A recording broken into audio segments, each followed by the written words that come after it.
Hello English learner, selamat datang di channel YouTube Mr. Salvo. Jangan lupa siapkan buku dan pulpen kalian, catat semua yang penting. Kalau perlu tonton berulang-ulang sampai kalian paham.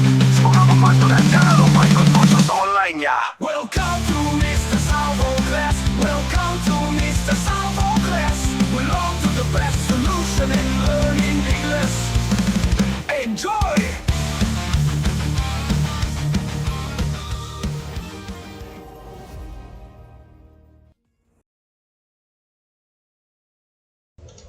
Hello English learners, selamat datang di channel YouTube Mr. Salvo. Kali ini kita akan belajar kembali bersama Mr. Salvo tentunya ya.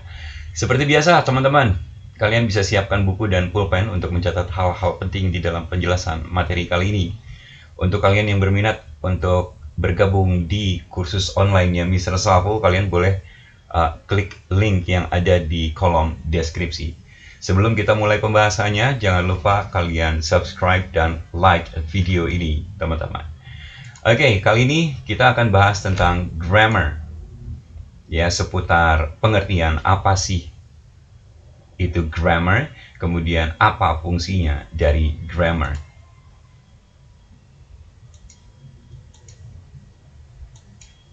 Baik, kita bahas sekarang.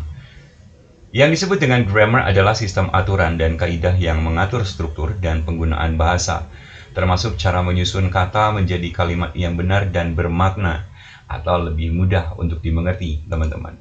Nah, yang menjadi pertanyaan pada umumnya adalah, apakah kita perlu untuk mempelajari grammar, atau penting atau tidak mempelajari tentang grammar?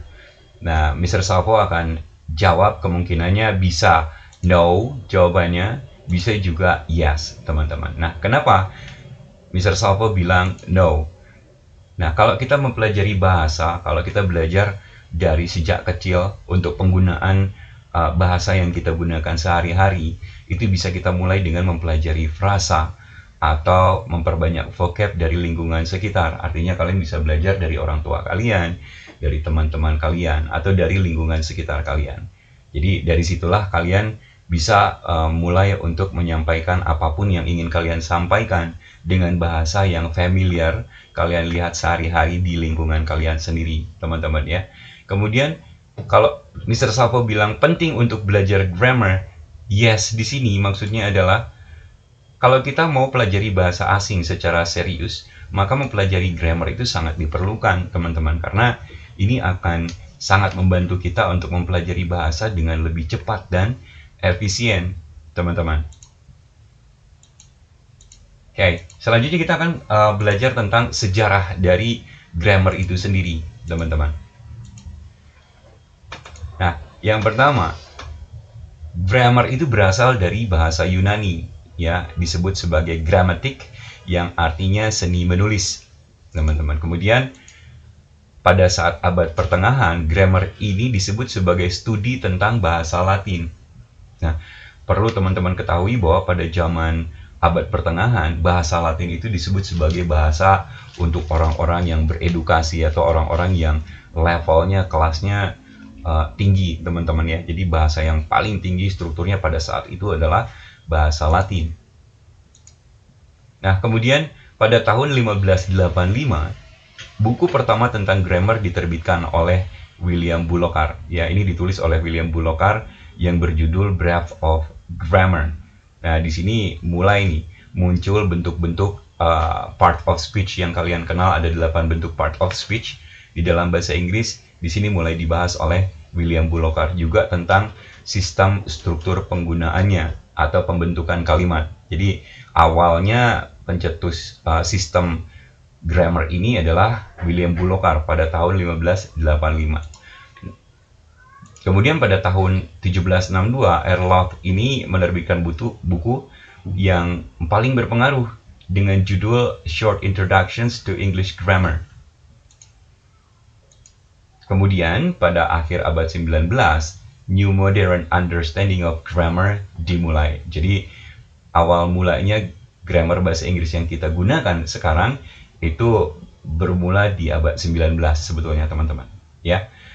Nah, makanya pada saat sekarang menurut College Standard Dictionary, grammar ini adalah sebuah jenis ilmu yang menjelaskan berbagai prinsip penggunaan bahasa. Nah, ini breakdown sejarahnya teman-teman ya. William Bullockar ini seorang ahli tata bahasa Inggris abad ke-16 gitu ya, yang dikenal dengan karyanya yang menetapkan aturan tata bahasa. Nah, bukunya ini sangat berpengaruh terhadap perkembangan bahasa Inggris saat ini. Ya, bertujuan untuk mensistemasikan tata bahasa Inggris dengan mengambil prinsip-prinsip tata bahasa Latin. Nah, itu isi dari buku William Bullockar, teman-teman. Nah, karya Bullockar ini adalah salah satu upaya komprehensif pertama untuk menguraikan sistem tata bahasa Inggris secara sistematis. Dan ini dipengaruhi dengan tata bahasa Latin, teman-teman, karena banyak ahli tata bahasa awal meyakini bahwa bahasa Inggris harus sesuai dengan kaidah Latin, karena semakin pentingnya bahasa Inggris dalam dunia sastra. Nah, Bullockar sendiri memperkenalkan konsep-konsep dasar seperti part of speech dan struktur kalimat yang merupakan dasar dalam studi tata bahasa modern, teman-teman. Meskipun pada saat itu tidak diterima secara luas, gagasan Bullockar ini membuka jalan atau sebagai pembuka jalan bagi ahli tata bahasa selanjutnya seperti Robert Locke dan Lindley Murray. Upayanya untuk berkontribusi pada standarisasi bahasa Inggris pada saat bahasa Inggris masih berkembang itu sangat mempengaruhi sekali terhadap perkembangan bahasa Inggris, teman-teman. Ya, kemudian pada saat tahun 1762, Locke ini menerbitkan buku yang berjudul A Short of Introductions to English Grammar, adalah buku yang sangat berpengaruh dalam sejarah tata bahasa Inggris karena mencoba membakukan dan mengatur bahasa Inggris dengan cara yang mirip dengan bahasa Latin. Ini mengadopsi dari William Bullockar, teman-teman, tapi lebih dimodify lagi, lebih modern lagi bentuknya oleh Locke. Ya, dan dari sinilah ditetapkan standar gaya bahasa yang dianggap lebih tinggi dalam bentuk bahasa Inggris. Abad ke-19 ini lebih spesifik pada periode waktu sekitar tahun 1870 sampai 1900, teman-teman, ya. Bertepatan dengan revolusi industri kedua yang ditandai dengan kemajuan teknologi, industrialisasi, dan globalisasi. Penyebaran bahasa Inggris pada saat itu sedang terjadi. Kekaisaran bahasa Inggris yang luas pada saat itu membantu menyebarkan bahasa Inggris ke berbagai belahan dunia melalui koloni dan perdagangan. Dan dari sejak itu perubahan dalam bahasa Inggris selama periode ini, ya, seperti perkembangan kosakata baru yang untuk mencerminkan kemajuan teknologi dan budaya. Kemudian di sini ada pengaruh dialek dan regional dan internasional. Artinya di sini muncullah perbedaan-perbedaan aksen di bahasa Inggris. Ya, kemudian juga perubahan dalam tata bahasa dan ejaan meskipun tidak secepat perubahan kosakata. Nah, era ini menandai transisi dari bahasa Inggris modern awal ke bahasa Inggris modern yang lebih mirip dengan bahasa Inggris yang kita gunakan saat ini.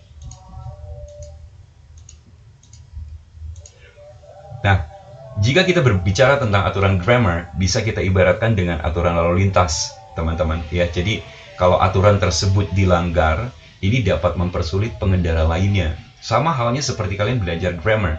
Jika kita gagal mengikuti aturannya, maka orang lain pun akan kesulitan untuk memahami kita. Nah, oleh karenanya, untuk mempelajari bahasa apapun pada dasarnya sangat penting untuk kalian mempelajari dan memahami sistem dan struktur bahasa atau grammar kita sebut.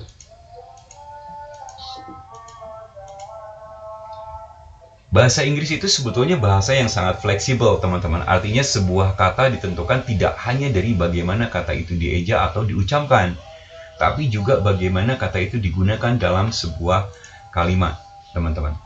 Nah, langkah pertama kita dalam belajar bahasa Inggris adalah mempelajari bentuk-bentuk dari part of speech, teman-teman. Nanti kita akan bahas apa itu part of speech. Ya. Ingat bahwa cara kita menata sebuah kalimat, ya, itu juga bisa menentukan kedudukannya. Jadi kita harus tahu dulu bentuk kata-kata di dalam bahasa Inggris, teman-teman. Contohnya seperti ini. Kalau kita lihat kalimat yang pertama, I ate fish for dinner, ya, aku makan ikan untuk makan malam. Kemudian my brother and I fish at the lake. Di sini letak perbedaannya, kalian bisa lihat. Fish di sini sedang menjadi kata benda, teman-teman. Ya, jadi kita tahu kedudukannya kalau bentuk kalimat seperti ini, fish ini sedang menjadi kata benda karena kata kerja utamanya adalah yang ate. Kemudian yang kedua, my brother and I fish at the lake. Di sini kita tahu bahwa fish sedang menjadi kata kerja, teman-teman. Jadi gunanya kalian belajar grammar atau mempelajari part of speech, kalian jadi tahu kedudukan kata dalam sebuah kalimat. Apakah dia menjadi kata benda atau dia sedang menjadi kata kerja. Ya, dan penting untuk kita mempelajari tentang bentuk-bentuk part of speech. Dan ini adalah bentuk-bentuk part of speech yang teman-teman harus ketahui. Bentuk yang pertama adalah verb atau kata kerja. Bentuk yang kedua adalah noun atau kata benda. Bentuk yang ketiga adalah pronoun atau kita sebut sebagai kata ganti. Bentuk yang berikutnya adalah adjective atau kata sifat. Kemudian bentuk berikutnya adalah adverb atau keterangan. Selanjutnya, preposition atau kata depan. Berikutnya ada conjunction sebagai kata hubung. Kemudian interjection sebagai kata seru. Nah, nanti ini bagian-bagian dari part of speech, kita akan ada materi terpisah yang akan menjelaskan lebih detail tentang masing-masing bentuk part of speech, teman-teman. Jadi untuk kali ini materinya cukup sampai di sini karena penting buat kalian menguasai materi tentang apa itu grammar dan seberapa penting kalian menggunakan grammar di dalam bahasa Inggris. So, thank you for watching. Sampai jumpa lagi di video selanjutnya, teman-teman.